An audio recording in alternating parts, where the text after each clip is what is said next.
A'udzu billahi minasy syaithanir rajim.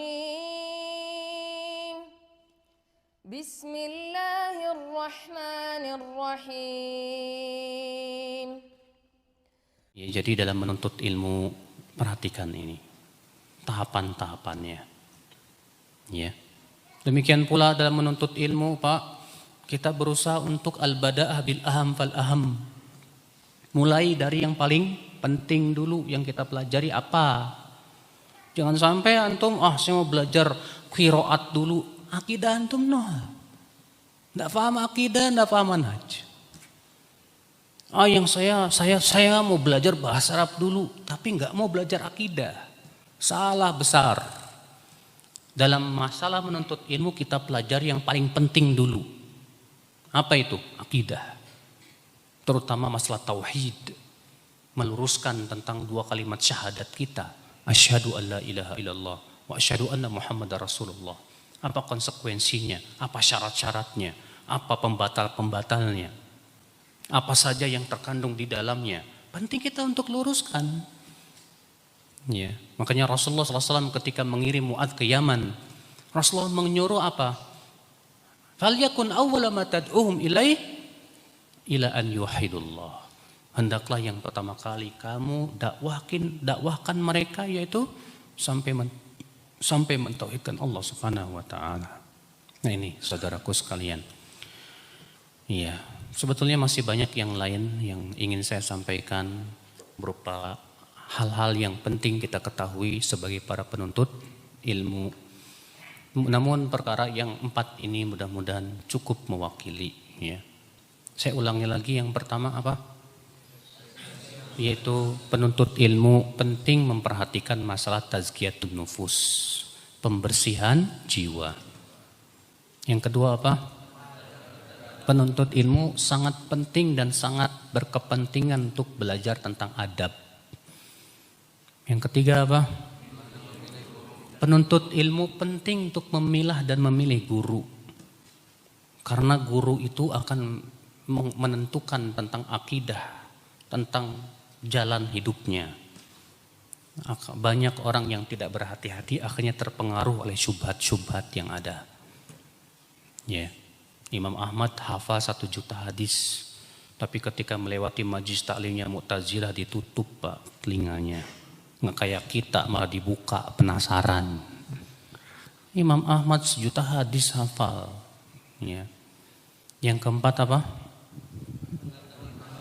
Ya, mengenal tahapan-tahapan ilmu. Di antaranya tadi yaitu yang pertama pandai mendengar dulu, kemudian memahami, kemudian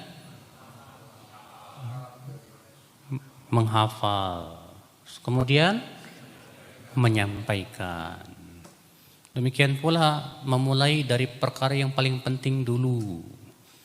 Belajar masalah akidah dulu kita kokohkan. Kitab tauhid kita kuasai, kita hafalkan. Mulai dari ringkasan-ringkasan dulu, Pak. Jangan kitab-kitab yang besar-besar dulu. Ya, ada penuntut ilmu tahu-tahu mau belajar bidayatul mujtahid. Sementara bahasa Arab belum bisa, usul fikih belum bisa. Ya, dasar-dasar ilmunya, ilmu-ilmu alatnya enggak tahu. Tahu-tahu belajar bidayatul mujtahid, bingung. Bengong. Pasti itu. Kenapa? Karena namanya juga bidayatul mujtahid. Permulaan menjadi mujtahid. Dan mujtahid itu tingkat yang sangat tinggi dari keilmuan. Sementara ini pemula. Berarti kita harus menuntut ilmu itu seperti bangun rumah. Tahu nggak? Kalau bangun rumah apa dulu yang dikuatkan? Fondasinya dulu. Setelah itu apa? Tiang. Setelah itu baru dikasih. Sama menuntut ilmu juga begitu. Kita kuatkan dulu deh pondasinya. Ya. Makanya ngaji itu jangan sebatas ngaji tablik akbar sana rame, tablik akbar sini rame, pas kajian kitab lompong. Salah kayak gitu cara ngaji kayak gitu. Justru, Pak, yang membentuk itu kajian kitab, Pak. Kajian kitab itu seperti kita mengokohkan dasar. Kalau antum belajar kitab, ambil dari guru yang mumpuni. Ustadz, saya mau belajar usulul thalathah dulu, kuasai betul, kalau bisa hafalin matannya. Saya mau belajar matan Abu Syuja dalam fikih Syafi'i misalnya. Pelajari sambil dihafalkan. Kalau antum sudah betul kuasai itu mukhtasar-mukhtasarnya, dasar-dasarnya. Dalam ilmu usul fikih, dalam ilmu hadis, dasar-dasarnya, kitab-kitab mukhtasarnya antum kuasai betul. Antum hafalkan. Insya Allah bagus hasilnya Pak. Hasilnya bagus insya Allah. Sedikit demi sedikit sampai kemudian menjadi bukit. Betul-betul jadi alim. Makanya ya para pemuda-pemuda yang masih pada muda ini jangan dulu disuruh pinter ceramah, nggak boleh. Kalau zaman sekarang kan malah disuruh pinter ceramah. Muncul pil dacil. Apa pil dacil? Pemilihan dai. Anak kecil disuruh pinter ngomong dulu, coba bayangkan. Kan bahaya saudaraku. Harusnya anak kecil itu suruh menguasai dulu deh Al-Qur'annya hafalin, hadisnya hafalin, matan-matan ilmunya hafalin. Ya. Nanti mereka kalau sudah menguasai ilmu-ilmu yang banyak, Masya Allah, setelah besar tumbuh di atas dasar ilmu yang sudah kokoh. Luar biasa manfaat buat umat ya akhi. Adapun masih kecil dilatih supaya pinter ngomong, bahaya. Munculnya jadi orang-orang yang pinter ngomong doang. La haula wala quwata illa billah. Kita tidak harapkan saudara-saudaraku sekalian. Ya.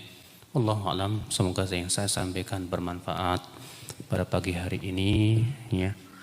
Baiklah, semoga yang saya sampaikan bermanfaat Bapak. Ya, mohon maaf bila ada kata-kata yang tak berkenan di hati. Wabillahi taufik, sallallahu ala nabiyyina Muhammadin wa alihi wa sahbihi wasallam. Subhanakallah bihamdik, asyhadu an la ilaha illa anta, astaghfiruka wa atubu ilaik. Assalamualaikum warahmatullahi wabarakatuh.